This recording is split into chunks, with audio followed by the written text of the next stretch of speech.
Okay, today we're going to talk about the economic and political struggles for the Western democracies after World War I. So again, we're talking about the United States, Great Britain, and France in this section. Our objectives. We'll summarize the domestic and the foreign policy issues faced in Europe after World War I. We'll compare the situations economically in Britain, France, and the United States. And we'll look at how the Great Depression begins, and how it begins in the United States and spreads to Europe, and how each of these nations, Britain, France, and the United States, tried to deal with it. Our focus question: what political and economic challenges did the leading democracies face in the 1920s and 1930s? So coming out of 1919 and the end of World War I, the victors, the Allies, the United States, Britain, and France, appear, at least on the surface, to be very powerful. The problem is, as we've already explored, beneath the surface, some areas more than others, the economies were devastated as a result of World War I and what it left in its wake. With the economic problems that follow World War I, we have into that vacuum these radical ideologies that we've talked about, socialism and communism, gaining some ground as the governments try to deal with the economic and political impacts left over by the war. As we mentioned in the beginning, the economic situation in Europe primarily leads to significant social unrest. In Great Britain throughout the 1920s, the Conservative Party, which basically was the elites, but also increasingly garnered support from the middle class, not so much from the working class. But the Conservative Party was the group that held power through most of the 1920s. In 1926, there was a general strike by the workers. Again, workers looking for increased wages, better hours, better benefits. And again, remember, the Conservative Party is backed mostly by the middle and upper classes. So there's a general strike in 1926, huge number of workers, 3 million workers on strike. As a result of the strike, the conservatives holding power in government pass a law or pass legislation that limits the right of workers to strike, a fundamental right that workers feel that they had earned over a period of time. Public support for this legislation put forth by the Communist Party, or the Conservative Party, was to call out that this unrest was begun by communists that are working against the government and certainly supported by those in labor. So you can see from the headlines here, the Reds in the general strike, that they blame the communists for this turmoil, which, in their mind at least, hopefully will engender the public to support the efforts of the Conservative Party. Britain also had the issue of how it would deal with Ireland. There had been a push in Ireland to have some independence, or at least home rule, at some point, and there had been movement in that direction. There had been a bill that was proposed just before the Great War broke out. During the war, that was tabled, so there was no more consideration on any kind of independence or home rule for Ireland. As a result of the inaction from the British government, there was something called the Easter Rising, a revolt in Ireland that was led in the Easter time frame of 1916. It was very quickly suppressed, but the expectation was that after the war that some kind of home rule or independence would be granted. Well, in 1919, when Parliament failed to act on that, we had a more open rebellion. So members of the Irish Republican Army, the IRA, began a guerrilla campaign against the British. The struggle continued until finally, in 1922, more moderate groups in Ireland and Britain came to an agreement that most of Ireland would be granted its independence, and it would become what's known as the Irish Free State, there were some counties in Northern Ireland that would remain under British rule, and this would be considered, or called, Northern Ireland, and still be considered part of the UK. Even this division was resisted by some, and will have much more conflict in the coming decades between the Protestants and the Catholics in Northern Ireland, and we'll deal with that issue at some point going forward. Going across the English Channel, like Britain, France had its own struggles both politically and economically. And the book has a good quote. Says, like Britain, France emerged from World War I as both a victor and a loser. After the war, we have a series of government coalitions that try to rule France with varying levels of success. Remember, the main focus, both at the Paris Peace Conference and in the Treaty of Versailles, was to get reparations, to punish Germany, and to keep them as weak as they could, both economically, militarily, and politically. Illustrated, as you can see, in this political cartoon from the time. This was truly the focus of France, doing what they could, whether making alliances with others, but the goal was to punish, to keep Germany weak, so that this doesn't happen again. The United States came out of the war in a pretty strong position.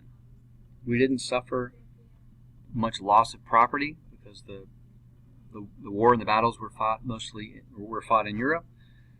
We hadn't lost many lives, and we came out in a pretty strong position, at least economically.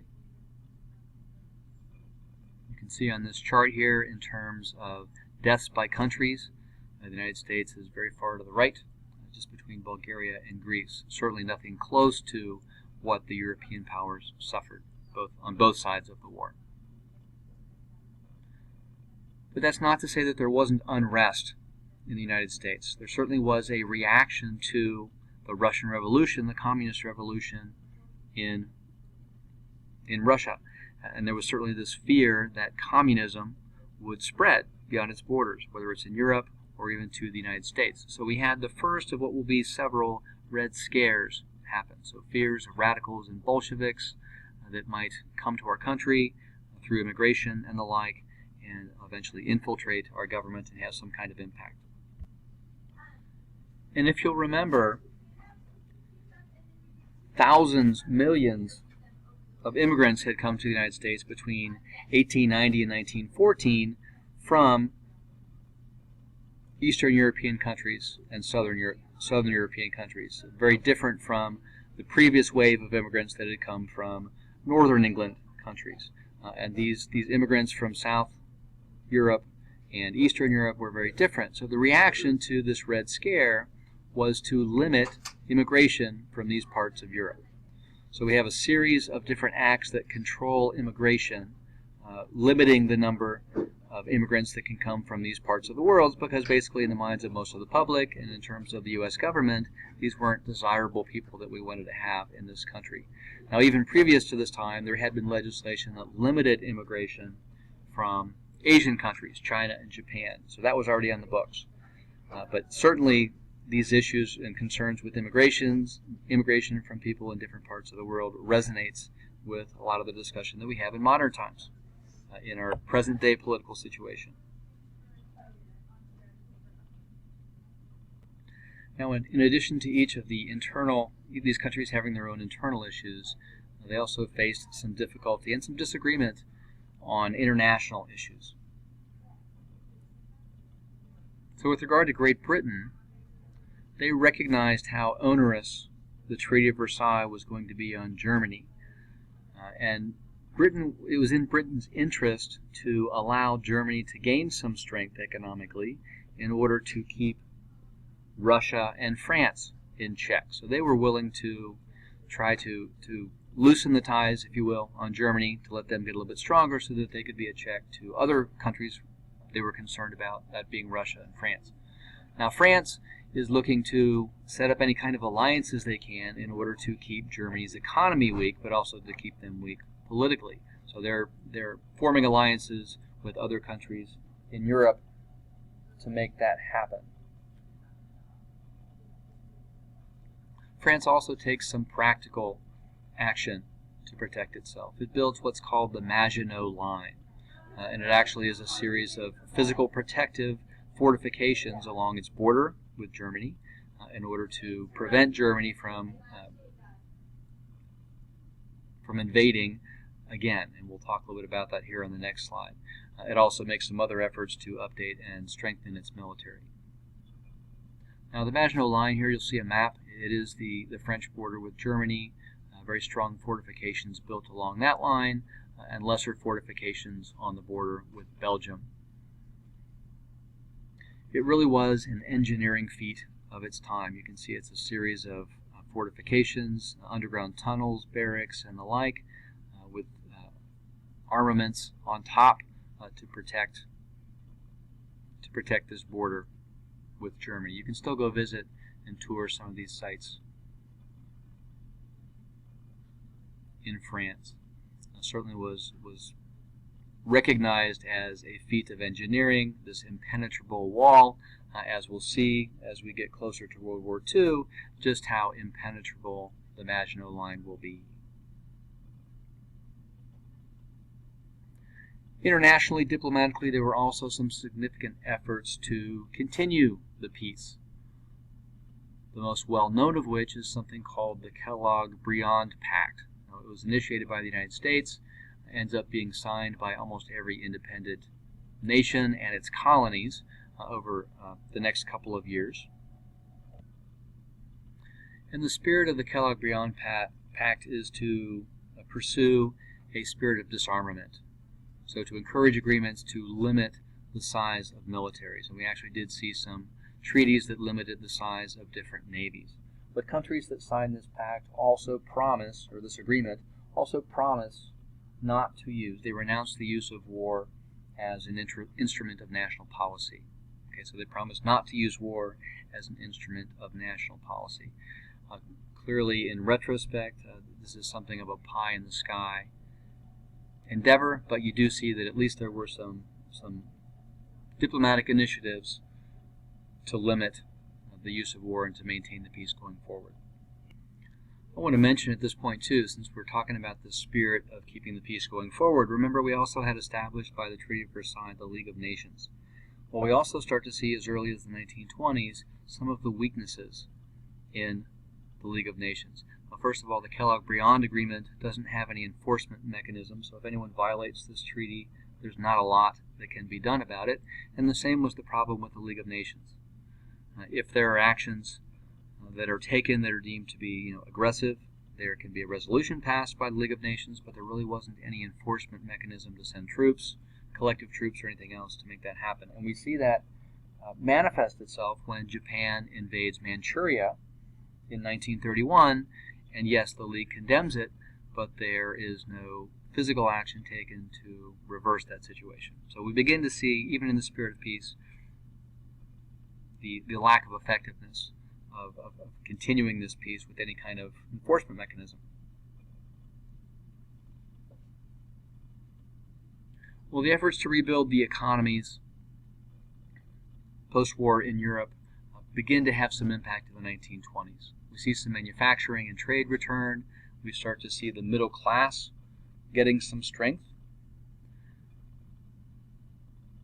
But each of these European countries owed a great deal of money for the war debt, and this beginnings of success certainly was not something that was necessarily the most stable economic situation. Britain and France, as we talked about, had borrowed a substantial amount of money from the United States, and they needed to keep making payments on those loans back to the United States. Germany also was forced by the Treaty of Versailles to pay a significant amount of reparations, here you can see in the political cartoon, back to the Allied powers, primarily England and France. And Britain and France's ability to pay their loans back to the United States was directly dependent on Germany's ability to pay its reparations to England and France. Just to give you a sense of how significant the reparations required by Germany were, here's a chart that shows right after the Treaty of Versailles the amount that they were required to pay in reparations was almost 300% the size of the gross domestic product, the value of all the output of the German economy. So you can see how unreasonable that is. You do see a series of restructurings throughout the 1920s to try to get that to a much more manageable amount. But even by the time you get to 1932, reparation payments are still going to be almost 20% of German GDP, something very difficult to maintain in a rebuilding society. The United States at this point was the global economic power. It was our loans and investments that were backing this recovery in Europe, both in England and France, but also in Germany. So you can see at this stage that the stability of the global economy is going to be very dependent on the stability of the American economy. Now, on the surface, at least, it appeared that prosperity in the 1920s in the United States benefited everyone, but it didn't affect all economic sectors evenly. Unskilled workers and farmers were still struggling significantly throughout this time period. While the demand for agricultural products and raw materials was skyrocketing during the war because those went toward the war effort, when the war ends, demands for those raw materials begins to fall. Well, the problem then is the war machine is still producing, and we have overproduction of goods. So there are too many goods in the marketplace. Well, with too many goods in the marketplace and demand going down, people don't earn as much money. And that's where the problems really start to begin. So we've got overproduction, goods exceed demands, demand slows, so factories then start to cut back production, and it sort of steamrolls and workers begin to lose their jobs. Attempts by the Federal Reserve,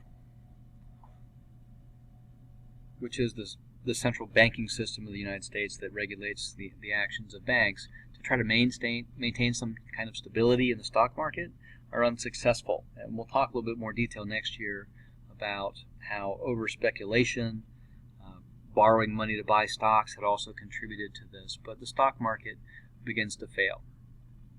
Okay, 1929, overproduction of goods, this crisis in finance, debt-financed stock purchases leads to a very dramatic collapse of the world's economy. And you can see a quick chart here of the stock market crash Black Tuesday in 1929, and it continues to fall until we get to the low of the stock market in 1930s. But it is this catastrophic, not quite instantaneous, but very dramatic, very quick collapse of the market in the U.S. This slide should probably go before the last one, but you can see here this circular sort of spiral and what happens in terms of world payments. So starting at the bottom, we've got Germany suffering, having to make so many payments back to the Allies. We've got Europeans not being able to afford American goods. As a result, the French and the British are unable to repay their debts to the United States. Without demand in the United States, production in the United States begins to fall.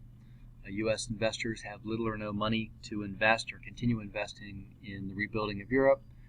As a result of declining U.S. investments, that goes down in Germany, and then as a result, Germany doesn't have the food or the seed money that they need in order to build the economy and continue to make payments. So it is this downward spiral that we see. By the end of the 1920s, clearly the booming 20s have ended. We've got an economic crisis that is not just focused in North America or in Europe, but it's spread around the world. Governments trying to protect their economies from this global economic downturn are unsuccessful. Nothing is effective in stopping the tide, and it does become a global Great Depression, spreading from North America and Europe to Latin America, Africa, and Asia. As millions lose their jobs in the United States, Great Britain, and Germany, people suffer greatly. Significant hardship is experienced by these folks. Different parts of the world try different things to improve the situation without much success from anyone, at least initially. By 1931, probably the depths of the Depression, we've got 25% unemployment in Great Britain, so 1 out of 4 workers is unemployed. Labor strikes in France continue to bring down the government and force the government to reform itself and make another attempt to make things better. In the United States, the president of the 1920s is Herbert Hoover, and he's very much a laissez-faire president. He thinks that the market and the economy should be able to eventually take care of itself. So his policy is basically non-intervention. And this is unfortunately not the right action at this time, and the economy does not improve. And he is seen as basically just sitting by while this economic catastrophe continues. 1932, Americans have had enough. They elect a new president, Franklin Roosevelt, FDR, as he's sometimes known. And he very quickly introduces a new package to address the situation. It's called the New Deal, and we'll look at it in much more detail next year. But it's this massive package of economic plans, of social programs designed to directly target the situation at hand. These include some regulations for the stock market, so we don't have over-speculation. We don't have too much debt borrowing. We have much more truthfulness in terms of how stocks are sold. We've got government guaranteeing protection for deposits that are made to banks. We've got aids to farmers to guarantee a certain level of prices that they can get for their crops. We've got government-created job programs. So think of things like the CCC, the WPA, acronyms that we'll talk more about next year. We also see the beginning of the Social Security program, so a social safety net, if you will, for folks that have retired so that they're not left penniless. While the New Deal certainly is controversial today, and while it didn't end the Great Depression, it did have some direct impact and improve or at least ease the suffering of many of the people that were out of work and were suffering during this time. But as a result, and this is not just looking at the United States, as a result of the Great Depression, many people around the world began to lose faith in democratic governments and their ability to solve the problems in the modern world, because they looked around them and they saw that the economy had collapsed under these democratic governments, and government policies to address the situation weren't effective. So again, this is something of a vacuum or something of an opening for more radical ideas gaining some traction with the public, and we'll see continued political unrest. We'll see an opportunity for strong personalities, very authoritative leaders begin to find a place and to find an audience in places like Italy, Germany, and to a lesser extent in other parts of Europe. Our terms, the Maginot Line, fortifications built by the French with the intention of keeping any subsequent future German invasion out. The Kellogg-Briand Pact, an international agreement signed by countries all around the globe to renounce war as an instrument of national policy, highlighting this sort of general desire in the 1920s to have peace. Also coming out of this time frame, disarmament, the reduction of armed forces and weapons, and there were some agreements to limit the size of navies, but not so much the size of armies. General strikes, we see this in response to some of the economic situations in the early 1920s. A general strike would be not just confined to maybe one plant or even one industry, but as we saw it in Great Britain, strikes across multiple industries at the same time. Overproduction, certainly a key aspect leading to the Depression. We basically have too many goods in the marketplace, so there are more goods out there in the market than there is demand to purchase them. Finance, the management of money matters. The Federal Reserve, the central banking system in the United States, and that's something else that we'll explore in much more detail, both in U.S. history next year, but certainly in economics too. The Great Depression, the 1930s, the time of global economic collapse. There's a lot going on during this time frame, socially, economically, and politically, and we will explore that as we go forward. Franklin Roosevelt, FDR, elected president in 1932, and very quickly initiates government action to address these specific situations, the specific needs coming out of the Great Depression.